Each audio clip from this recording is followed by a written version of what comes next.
Tem alguns detalhes importantes do argumento modal e da ideia de rigidez, etc., que devem estar circulando a sua mente, se você está acompanhando até aqui. É uma questão que o Kripke não vai abordar nessa primeira lecture, mas lá na segunda lecture ele vai dizer, olha, as pessoas têm me feito a seguinte pergunta, que é muito provavelmente uma pergunta que ocorre a você, ocorreu a mim a primeira vez que eu estava lendo, né? Ocorre a todo mundo, que é a seguinte, a respeito de designador rígido. A noção de designador rígido é, como você já sabe, um designador, né? Que designa, isso é uma redundância, mas é um designador que se liga ao mesmo objeto em todos os mundos possíveis. Então, a ideia de Kripke é que, intuitivamente, por exemplo, o nome Aristóteles, intuitivamente, quer dizer, a forma como nós usamos, como nós pensamos pré-filosoficamente, no nosso uso semântico do nome Aristóteles, é que o nome Aristóteles se refere rigidamente à pessoa de Aristóteles, né, o filósofo. Novamente, vamos esquecer, por enquanto nós estamos esquecendo que nomes como Aristóteles, como outros nomes, podem ser ambíguos, né? Quer dizer, que pode haver mais de um indivíduo nomeado por Aristóteles. Tem mais, evidentemente, tem mais pessoas chamadas Aristóteles, né? Eu conheci existiu o milionário Aristóteles Onassis, existem vários Aristóteles por aí.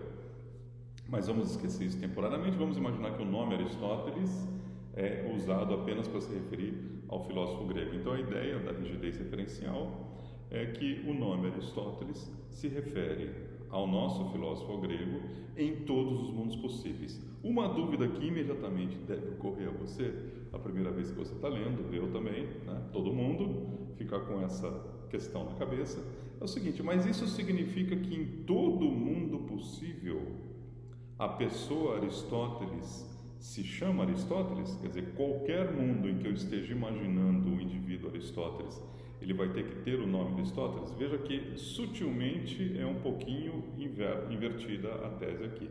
Tá? Antes nós dizemos que o nome Aristóteles se liga rigidamente à pessoa Aristóteles, então em qualquer mundo possível que a gente projete o nome Aristóteles, ou qualquer mundo que a gente descreva usando o nome Aristóteles, nós estamos nos referindo ao mesmo Aristóteles. Tá?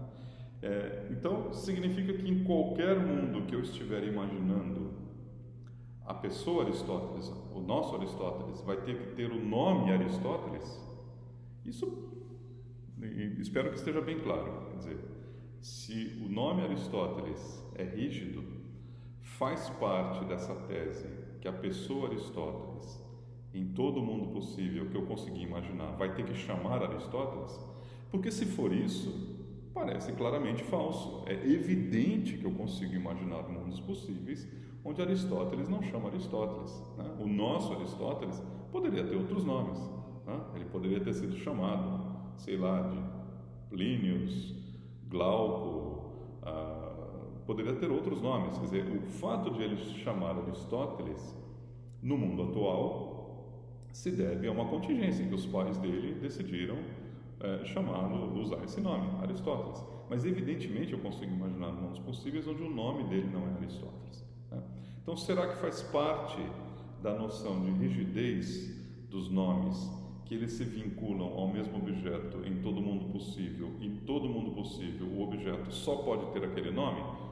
Claro que não. Isso seria trivialmente falso. Tá? Seria trivialmente um contrassenso. É evidente que eu posso imaginar um mundo onde Aristóteles não se chama Aristóteles, onde Marco Rufino não se chama Marco Rufino, onde Trump não se chama Trump. O nosso Trump, esse Trump, eu posso imaginar um mundo onde ele não chama Trump, ele chama Joe, chama-se Jack, alguma coisa assim. Tá?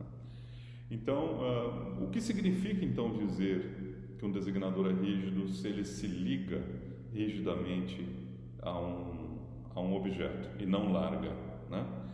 A ideia não é essa de você imaginar um nome como ele seria usado em outro mundo possível. Não é essa. Essa ideia estaria vinculada àquela concepção de mundo possível que o Kripke rejeita. A concepção de mundo possível como sendo mundinhos distantes, né? Mundos que você tem uma descrição puramente qualitativa, e aí você pergunta se esse indivíduo aqui é igual àquele indivíduo lá, e busca critérios de identidade. Então, vou imaginar um mundo em que o filósofo muito famoso, que se interessou muito por metafísica, escreveu boa parte deu origem ao que nós chamamos hoje de metafísica, deu origem ao que nós chamamos hoje de lógica, e escreveu um tratado de ética muito famoso, tá? Que esse filósofo é chamado de Glauco, por exemplo, tá? É esse mundo. Aí eu pergunto, e esse filósofo nesse outro mundo nasceu em Estagira e etc. Aí eu pergunto se aquele que é chamado de Glauco naquele mundo é idêntico ou é a mesma pessoa que o nosso Aristóteles aqui, né? Essa questão é muito difícil de responder. Vocês viram um pequeno exercício que a gente fez ao longo do semestre e que a Tainá revisou com vocês. É muito difícil de responder se você não tiver um critério, né, de propriedades que são necessárias e suficientes para reidentificar a pessoa Aristóteles. Aqui no nosso mundo ele chama Aristóteles, tem outros indivíduos em outros mundos que têm outros nomes, que têm outras propriedades, mas será que é o mesmo indivíduo? Ou será que é o mesmo Aristóteles com outras propriedades?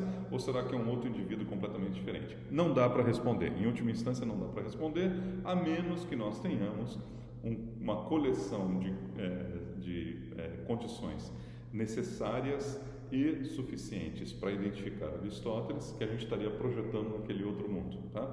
Mas, como o Kripke disse, um conjunto de condições necessárias e suficientes para identificar um objeto que não seja um objeto matemático, porque dá para fazer isso com objetos matemáticos, tá?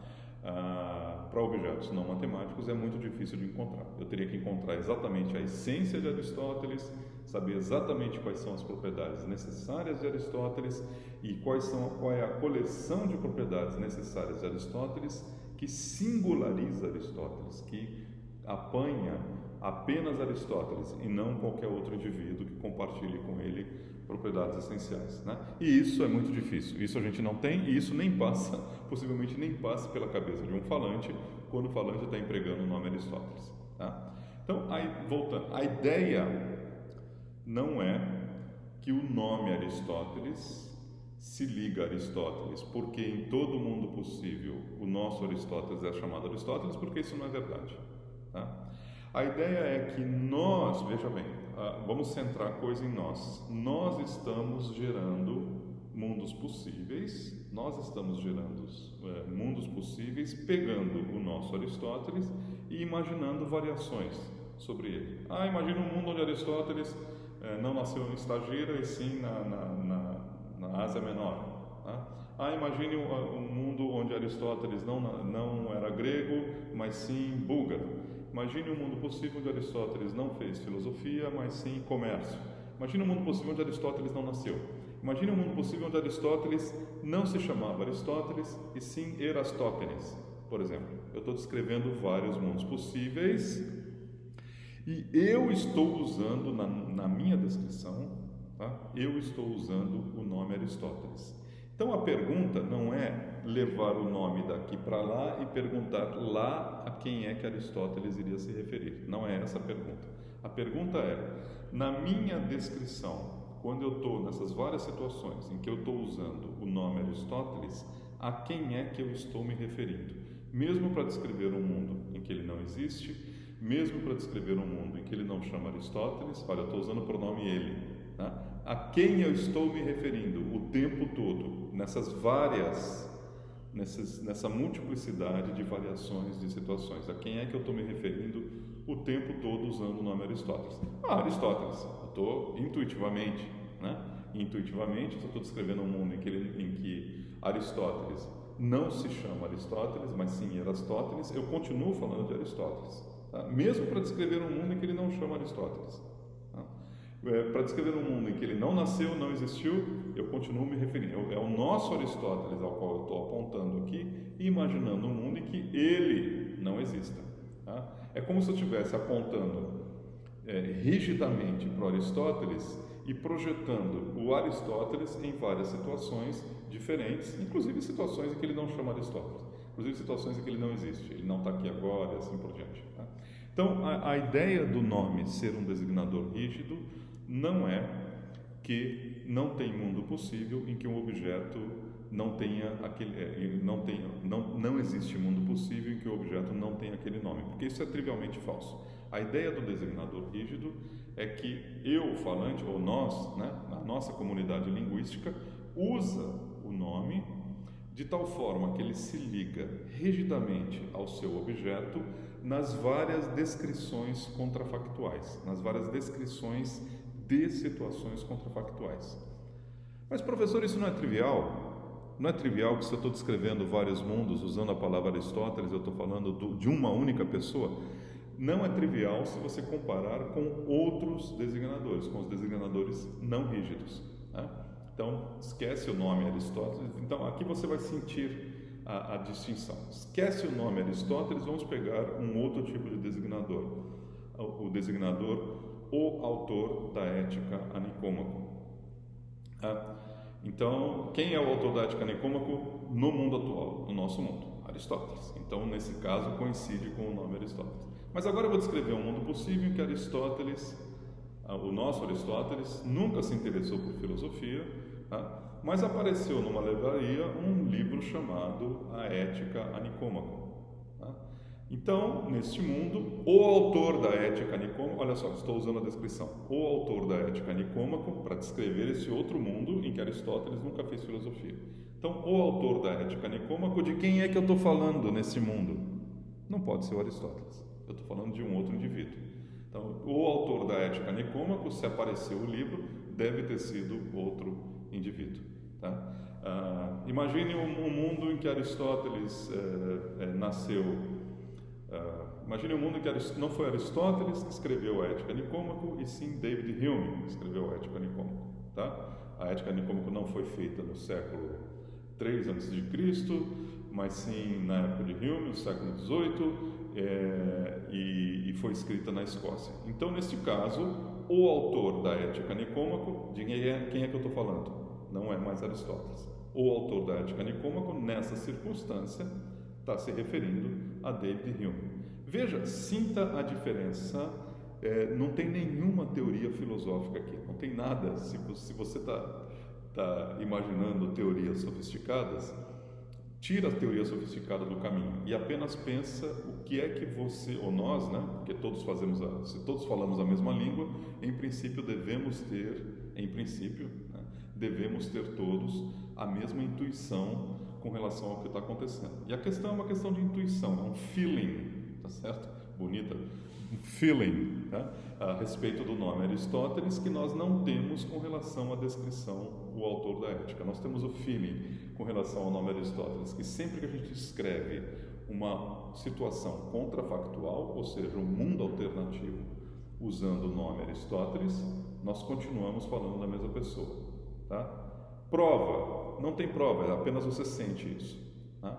Da mesma maneira que quando eu falo o autor da Ética a Nicômaco, ou qualquer outra das descrições usuais para falar de Aristóteles, o grande autor da metafísica, o maior discípulo de Platão, etc., etc., quando eu tentar descrever outras situações usando essas descrições, se eu for descrever situações, se elas forem suficientemente diferentes, você vai acabar falando, usando essas descrições, você vai acabar falando de um outro indivíduo. Então, o maior discípulo de Platão no mundo em que Aristóteles não fez filosofia e Alexandre o Grande fez filosofia, e foi ele que se matriculou na Academia de Platão e ele que mais se destacou. Então, o maior discípulo de Platão, nessa situação, de quem é que eu estou falando? De Alexandre o Grande, não mais de Aristóteles. Tá?